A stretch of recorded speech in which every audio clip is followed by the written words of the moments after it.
Cześć wszystkim! W końcu wróciłem i wracam do regularnych publikacji na moim kanale. Dzisiaj opowiem Wam o 6 miejscach, które trzeba zobaczyć w moim kraju.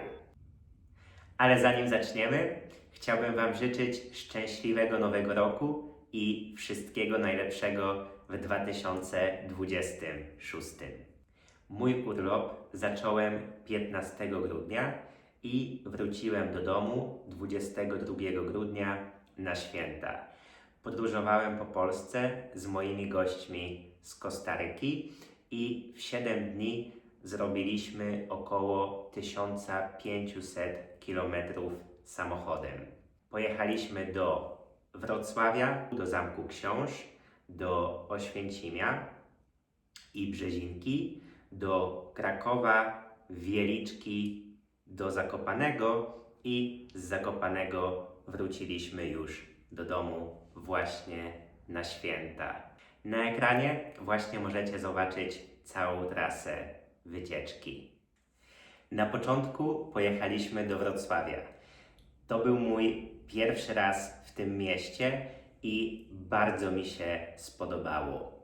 Pierwszego dnia poszliśmy na wrocławski rynek, żeby zobaczyć piękne, kolorowe kamienice i jarmark bożonarodzeniowy.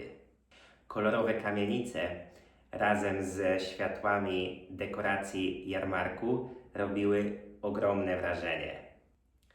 Po krótkim spacerze poszliśmy do polskiej restauracji na obiad. Po obiedzie wróciliśmy na rynek, na jarmark bożonarodzeniowy, żeby napić się gorącej czekolady i grzańca, gorącego wina. A następnie wróciliśmy do naszego mieszkania, żeby odpocząć, ponieważ następnego dnia czekała nas następna atrakcja. We wtorek, zaraz po śniadaniu, pojechaliśmy do Wałbrzycha, do Zamku Książ. Zamek Książ to trzeci największy zamek w Polsce.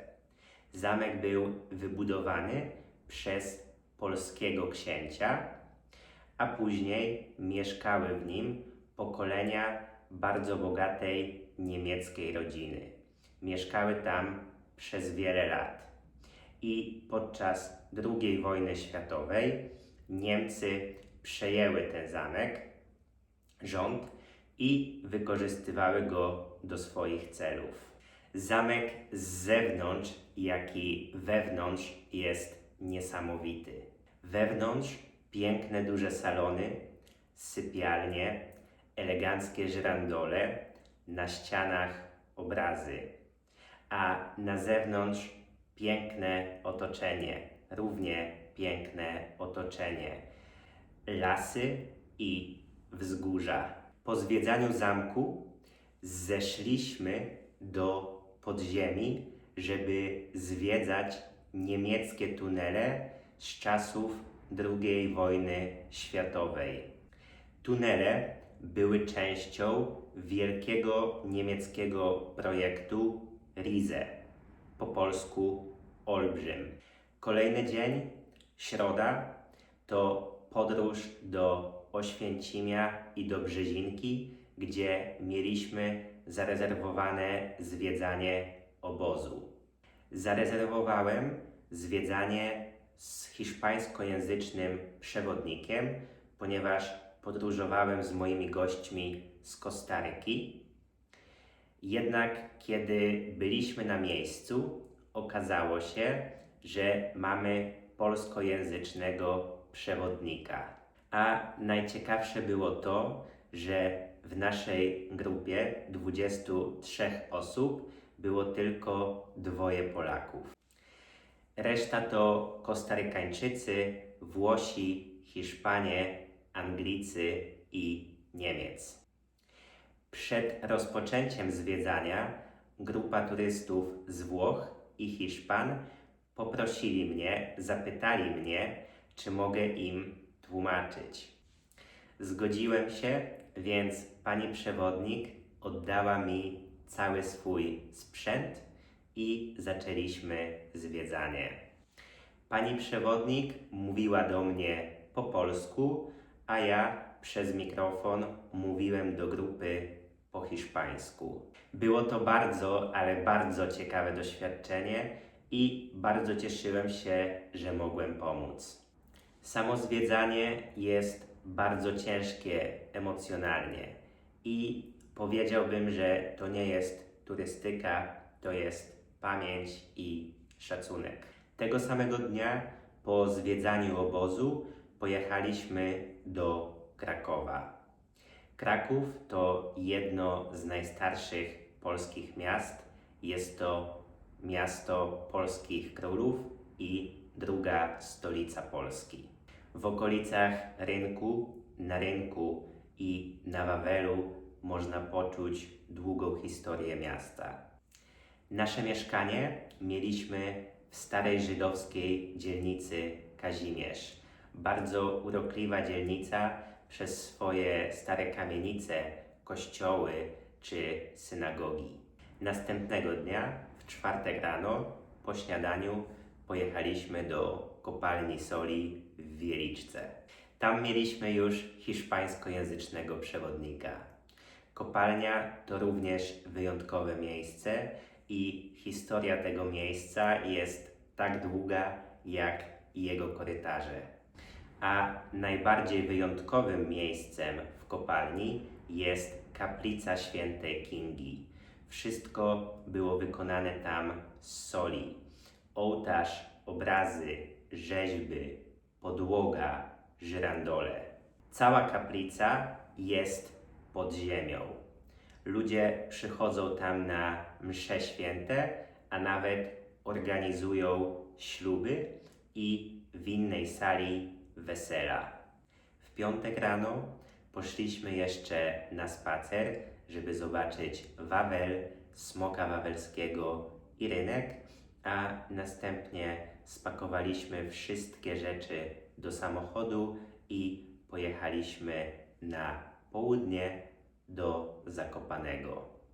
Zakopane to malownicze miasto na południu Polski, otoczone przez najwyższe polskie góry Tatry. To była ostatnia część naszej podróży, mojego urlopu. Relaksowaliśmy się w pięknym domku z widokiem na las i z widokiem na część gór, część Tatr.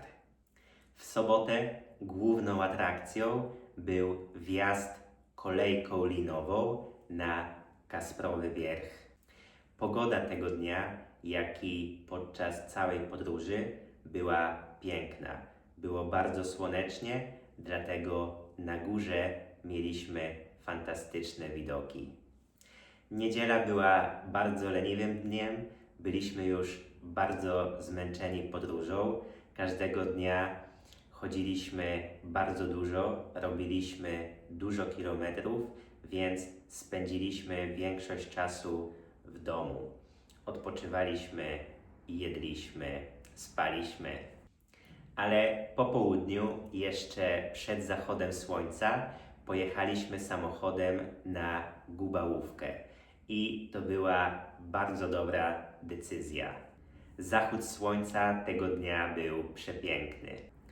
Kolory nieba w połączeniu z panoramą Tatr zrobiły na nas ogromne wrażenie i to było piękne zakończenie naszej podróży. A w poniedziałek czekała nas już tylko długa droga do domu na święta Bożego Narodzenia, które spędziliśmy z rodziną.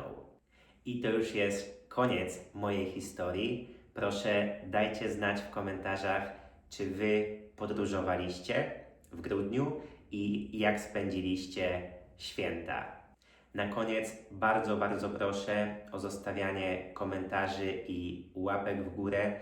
To jest bardzo dobre dla algorytmu i bardzo pomocne dla mnie, żeby kanał mógł się rozwijać i żeby moje materiały docierały do większej ilości osób. Zapraszam już na kolejny film w najbliższą niedzielę.